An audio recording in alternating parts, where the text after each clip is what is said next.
in collaboration with the Cyprus Mail. This is the Cyprus News Digest with Rosie Haralambous.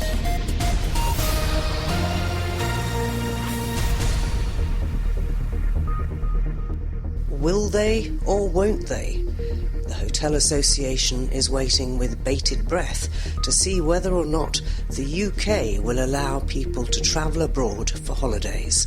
We are hoping that the British government lifts this ban as soon as 17th of May, as it was announced, and that doesn't extend, because then it will make the things even more difficult for us.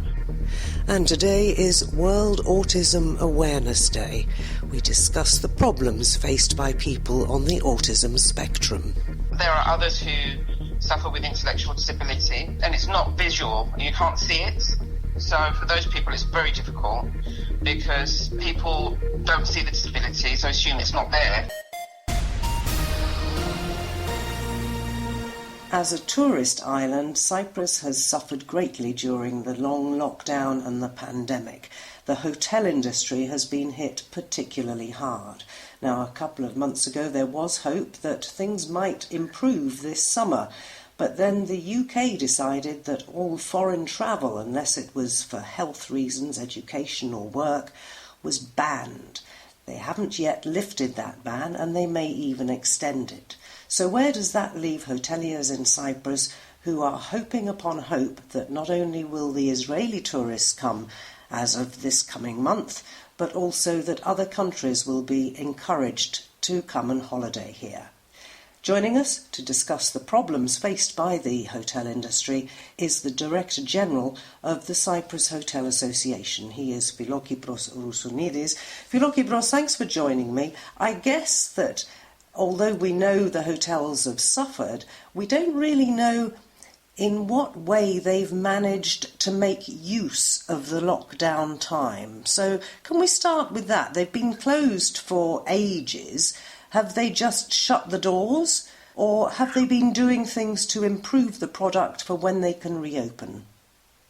Well, definitely, as you said before, it was a really bad year for the tourism in Cyprus in general, not only for the hoteliers, because as an industry, there are a lot of other aspects that were actually involved in this, like the restaurants and the souvenir shops, which are, it's a sub-industry built upon the hotelier industry, let's put it this way. As you may already know, most of the hotels, more than 70% of the hotels actually, is closed since November 2019. Well, it was, again, a really big hit on the financials of these companies, and at the same time, there were some refurbishments being done, and possibly some of them also thought it was a good opportunity to make some developments, especially when it comes down to the product offered to the customers, to the tourists, that we will be expecting probably by mid of this year and thereafter. Now, let me just clarify. You did say they've been closed since November 2019. I'm presuming you're talking about the hotels that generally do close during the winter months because it's just not financially viable to stay open. But the lockdown for the main part of hotels in the bigger resorts really only came last year, didn't it? Yes, but being closed by November 2019, since then, and most of them didn't open last year, it means that it is almost a 2-year out of the market and the operation, which is not a good thing for a hotel. I mean, the operating costs being absorbed on a monthly basis since then are huge, and they couldn't recover in any case.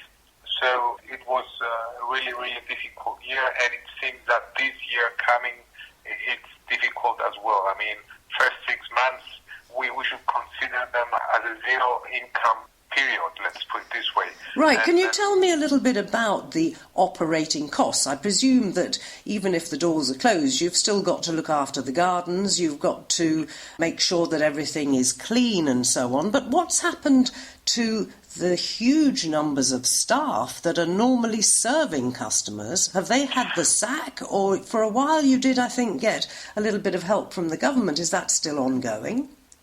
Yes, it's still ongoing, and it's a blessing for the industry and for the people themselves. I mean, it's almost 40,000 people working in the tourism industry in Cyprus and have been supported ever since by the government, and this could go on at least until the end of May, which is really significant for them and their families, and obviously for the industry as well. So does that mean that, for example, if I'm a waitress in a hotel, I've been getting certainly part of my salary? Have I actually been going into work at the hotel and doing maybe other jobs since there's nobody in the dining room? Well, it depends.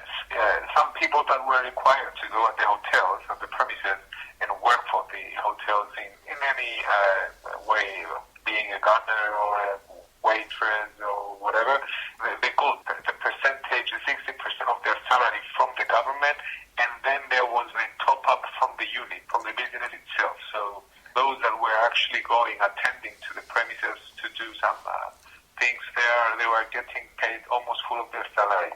The rest were actually staying home, but still they would get 60% of their salaries. But without the top-up from the hotel? Exactly, yes.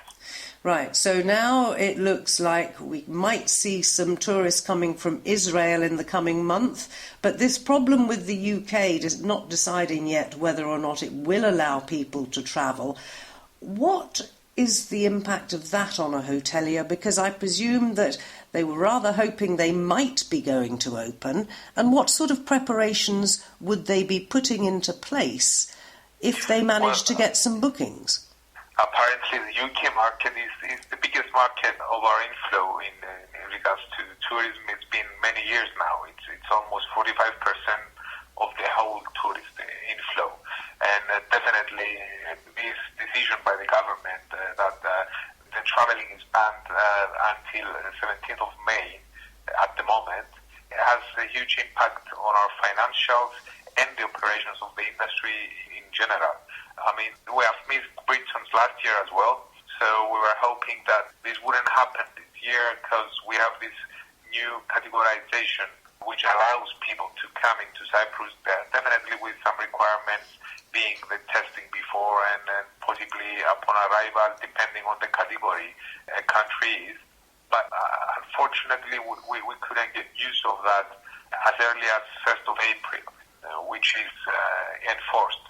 However, we are expecting that, and we are hoping, actually, that the British government lifts this ban as soon as 17th of May, as it was announced, and that doesn't extend, because then it will make the things even more difficult for us. What about the vaccination programme as regards people who are going to be working in the hotels once they open? Because we're still, I think, vaccinating the over 60s, and I assume that the majority of people working in hotels are probably much, much younger. Now, if they haven't been vaccinated and they're dealing in close quarters with holidaymakers who possibly, even if they have been vaccinated, could pass on the virus, what's the position there? We are in talks with the government bodies and the ministries about that, and we're asking, and possibly we'll try to get them planned in the vaccination program a bit earlier than others, since they are the ones that are going to have the direct, let's say, communication with the tourists and all the clients that will be joining their hotels and the premises. But in any case, I would say that in general we are in a pretty good shape regarding the vaccination program. It has been accelerated the last couple of weeks, and we foresee that by the end of June we should have almost 70% of the population vaccinated, which will more or less cover as well the tourism industry employees. Now, if the British government says, OK, people can travel from, let's say, the 1st of June, how quickly can I reopen my doors and have everything spick and span and ready to welcome guests if I'm a hotelier? Some things have been done even now, so I presume that most of the hotels by early May will be open and start doing the preparations needed to accept clients and customers from abroad. Nevertheless, we do have some other requirements by the Israelis as well. The whole population is almost vaccinated in total, and there are some requirements and bookings from that country as early as May. So probably everything is going to be under preparation in the next few weeks. And what about the fact that, however it opens, the chances of full bookings and a full hotel are very slim, aren't they, at the moment? What about the costs of opening up when you have only, let's say, maybe 10 or 20% occupancy? Well, we envisage and we actually foresee that mostly it's going to be last-minute bookings this year. Apparently, people don't have the time and the certainty to schedule and plan their trips and make their bookings, etc. So, having said that, we will open even with a 10-15% occupancy based on the bookings, and foreseeing to increase that down the line, since, as I said, it's going to be mostly last-minute bookings. Nevertheless, a unit, a business, a hotel, let's say, it cannot stay closed for a second year or third year, then it gets off the market. It's really hard to hit the market then back again if you are out of the hotel map for 3 or even more years. So I presume that most of the hotels will be open this year, even though they might suffer some losses again. Yeah, can you quantify those losses though? I mean, if you're running a hotel with a 10% occupancy, you're losing money. Definitely. I mean, breaking even a hotel operation requires about 70 to 75% average of occupancy rate in a year's time. So you may understand that they're going to suffer huge losses as well, having come from a really difficult year as well, that they had more than 85% loss of income last year. So you understand it's a really big hit and a huge impact on their financials. So we hope with the government guarantees, if it goes through the parliament in the next few weeks, this might help assist the financials and their cash flow so they can navigate through this difficult year again, and hopefully we'll start recovering by 2022. And that's assuming, of course, that we don't get more variants and other problems with this pandemic. Do you think any of the hotels are going to actually close? Well, it is a slim line at the moment, and things are very critical. But speaking at the moment, we don't have any such information for hotels that are going to shut down.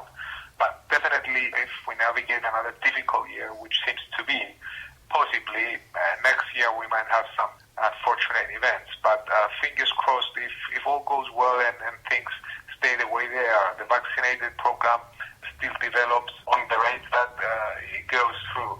And, we are a safe island, a safe destination, and we do manage to attract at least 40% of the people came in 2019. Then it might make the year a bit viable and start recovering as soon as 2022. And let's not forget, of course, as you said at the beginning, that it's not just hotels, it's the restaurants, the hire car people, the souvenir sellers. There's an awful lot of other people relying on those visitors. Philokipros Roussounidis, the Director General of the Cyprus Hotel Association, thanks for joining me. Thank you. In collaboration with the Cyprus Mail, this is the Cyprus News Digest with Rosie Haralambous. The biggest achievement of Crime Stoppers has been the ability of the public to be able to give information about crime anonymously. There's no way I could have kept prostituting without the drugs. There's no way I could have had my body used like a public toilet, because that's actually what prostitution is. And then the fourth series I started 3 days after I'd won the Oscar, so the whole of the Monarch of the Glen experience was all interplatted with the Gosford Park Oscar experience. I was working with Ronnie James Dio, and David was going to reform Whitesnake in 2003. Cyprus was chosen because Cyprus is a stable, peaceful and secure place. We have to really look closely. What are we doing with children? What are we doing with adolescents? And what are we doing with adults that can help them move into a more literate situation? The ones that I'm proudest of are the ones that were true discoveries, where we found something we didn't know existed.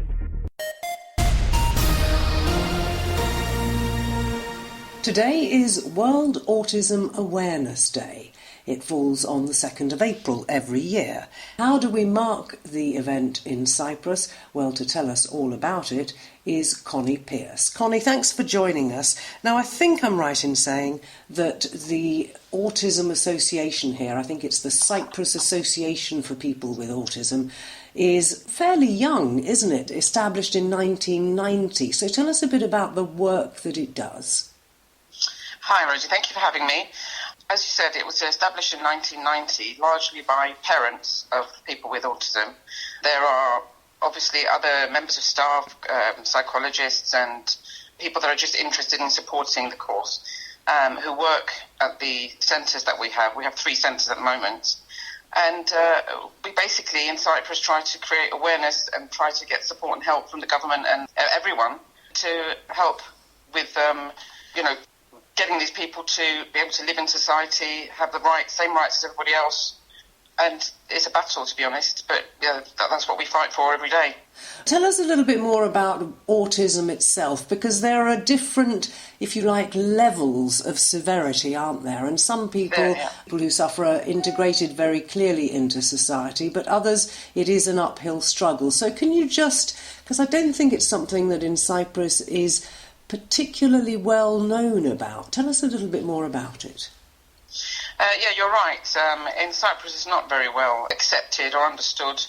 There are different severities of autism. There's the autism spectrum. So there are people who are very mild and have on the high functioning autism spectrum. So they're able to mainly live a normal life, get a job, and just be accepted because it's not so obvious. There are others who suffer with intellectual disability, and it's not visual, you can't see it. So for those people it's very difficult because people don't see the disability, so assume it's not there. And these people are people who can't read, who can't do maths, who can't get a job, socially awkward, so struggle with making friends. It's really sad to see. And even if it's kind of explained to people, they struggle to accept it and struggle to be able to deal with it, which results in ostracization and bullying sometimes and all kinds of negative reactions from people.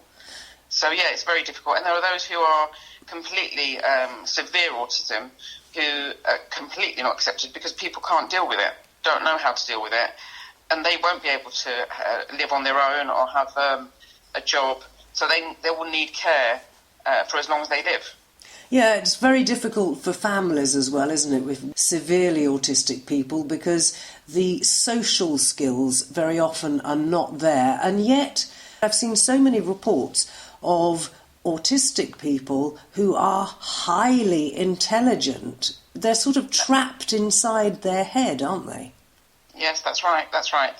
The people that are high functioning sometimes aren't aware of it themselves, and sometimes for a long while parents or people around them don't realise.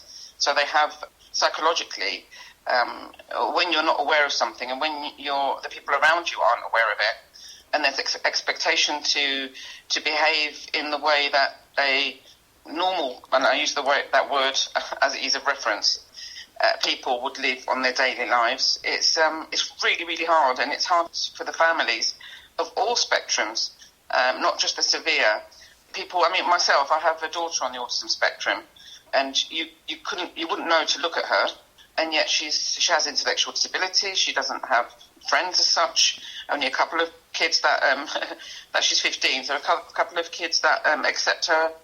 It's very difficult for her. It's very difficult for us to watch the bullying, the neglect, the negative behaviour of others towards her and towards all the kids like that, to be honest. So sometimes it's harder when you can't see the disability because people don't accept it. How did you come to realise that she was autistic? She's on the spectrum. She hasn't been diagnosed as autistic fully. She has something called intellectual disability and sensory issues, sensory processing disorder. We didn't realise until she was about 3 that there was something different. And then it just, from there it was a battle with schools, with specialists, with people, with birthday parties, with friends, with family, generally every single day. For 15 years we were battling, and obviously when they're younger there's a different kind of unacceptance, if you like. I mean, mainly from other kids who don't get it and they're just cruel, very cruel. And then as the older she gets, it kind of in some ways gets worse because she's not anywhere near the same level as her peers. So she is miles away from 15-year-old girls taking selfies, putting makeup on and interested in things that 15-year-olds are interested in.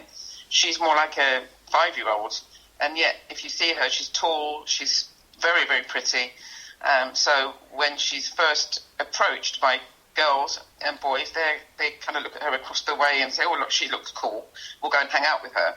And then within 5 minutes they realise that there's something different. She's weird and we don't want to hang out with her, and they just kind of push her away. So, yeah. And how does she deal with that? It's because she's got the socially awkward and immature way about her, and she doesn't really, how can I say it, she doesn't get it as such. So although it upsets her, she'll still go for more because she just wants to be accepted. So she'll kind of accept it, and the worry is, of course, is that as she's growing up, the one thing that we don't want is for her to think it's okay for people to treat her that way, to get used to it and think that's me and that's the way people are going to treat me, so I'm just going to carry on like that. And it's very difficult to explain to her because the intellectual disability is so difficult to explain to somebody like that what's going on around her and what the consequences of things are and what things mean, and yeah, it's really, really difficult. What about the work that's done by the association here? Because you mentioned that you've got, I think, 3 locations. What do they actually do? And have you any idea how widespread the spectrum is in Cyprus? I mean, we're talking such a broad range of people from very mild to very severe. But do we have a number of how many people are on the spectrum in Cyprus? Well, we don't have an exact number, purely because there are a lot of people who and families who aren't aware that their kids have some kind of are on the spectrum of some kind. So you'll probably find that in schools there are hundreds of kids who are on the spectrum, and it's not being recognised. People don't know about it. So sorry, just a minute. Aren't teachers taught how to spot the signs? I'm not sure if they're taught, but it doesn't happen, let me tell you. I could go on and on. There's very little, if no awareness in some areas. And they're sent home as with reports of being naughty, of being disruptive, of being... Yeah, it's not... In Cyprus, unfortunately, it's not picked up on, let's say. So we should say to any parents listening whose children are being sent home from school with comments that they're being naughty or disruptive or whatever, that might be a good idea to go and see a psychologist. It could be a psychologist, or it could just be to basically look outside the box and just see if there's reasons. You have to see the trigger of what causes kids in general. There's always a trigger for kids. It might not be a mental disability or intellectual disability. It might be just something. Parents should be aware of everything with their children. It could be bullying, it could be anything, it could have nothing to do with that. But to see a psychologist would be an idea at some point. Also, you can, have assessments of levels of learning on dyslexia, on 1,000 things. Parents should be aware as well and look into things and look into why their children might have problems. But then again, some parents don't even realise there is such a thing as an intellectual disability or autism. I mean, I've asked a couple of girls that walked past my house to hang out with Zoe, and I asked them, because I wanted to pre-warn them. I said, do you know what autism is? And they'd never heard of it. So there's a lot of work to be done. Right, and what is being done on World Autism Awareness Day here in Cyprus? Well, today is called Light It Up Blue. So basically all over the world there are buildings and museums, landmarks, homes, all communities coming together, and they light it up blue. So buildings will be lit up blue at night time. People will wear blue clothing. For us over here, we're going to have some famous actors and footballers. We will all be wearing blue. Photos will be uploaded onto Facebook. There'll be buildings lit up in blue later on, museums. And usually we do a walk, like a march kind of thing, if you like. But obviously this year, because of COVID, that won't be happening. So we will do everything else that we can to light it up blue, basically. And finally, Connie, I think you've got a project at the moment as the association called The Bridge, which is some sort of therapeutic programme. Now tell us a bit about that. The bridge is needed. Some of the autistic children, adults, may have difficult behaviours, violence, or kind of not wanting to leave the house, separation anxiety, all these things, and it's difficult for us to take them into our programmes. So, and unfortunately, up until now, they'd end up in psychiatric hospital, which is completely not acceptable and not where they should be. So the bridge which we're operating is going to be a 24-hour basis for such situations. So we'll be hosting them in a safe and specialised environment. We'll have doctors, nurses, qualified staff, and an atmosphere that's appropriate to give the care needed. So they'll be hosted there for a short time until we're able to reintegrate them back into their familiar environment. And basically, lastly, is that the association needs a lot more help from the government and from people in general, but especially the government. These children and people have just as much right as everybody else. There are schools for your average, for everyone, schools, secondary schools, afternoon lessons, and yet there's nothing for these, and if it wasn't for the parents fighting to do it, they'd have nothing. So the government should be opening their own facilities in schools with teachers, and just like they do for everybody else. It should be the same for the autistic people. All right, but are you suggesting there should be special schools for autistic people? Yeah, definitely. But the government should be doing that. There should be schools, there should be programmes that are funded and that are put together by the government. But within the general school population, or totally separate? Because there has been a move in the past, 20 years or so, to integrate people, and especially children who have some form of disability, whether it's learning disabilities, autism or whatever, to keep them in the mainstream but with special facilities. There is, and from personal experience, there's a lot needing to be done. It's just not done, if I could say, properly, and to have the results necessary. I mean, there are organisations and people trying to do their best to make things happen for people with disabilities, but unfortunately, it's just not happening. From my personal experience, I'm still fighting to find something that would be suitable for my daughter, who is on a different level, and there isn't anything for her. In schools, I have to take her to a private school. We have to provide a one-on-one, a specialised one-on-one. It's really the way I'm just telling you, like generally, but believe me, it's such a fight. It kind of sometimes you come to a dead end, and people not helping, not accepting is just, like I said, the government needs to get together and do something for these people. Being in a mainstream school is all very well, but unless you educate the teachers and the other children in the school to accept them, then there's no point in putting them in there. You're just making it worse for them. So it's really hard. Really hard. Connie, I thank you for sharing with us not only your own story, but the whereabouts that people can go if they want to find out more. World Autism Awareness Day, every year on the 2nd of April, and we've been talking to Connie Pearce.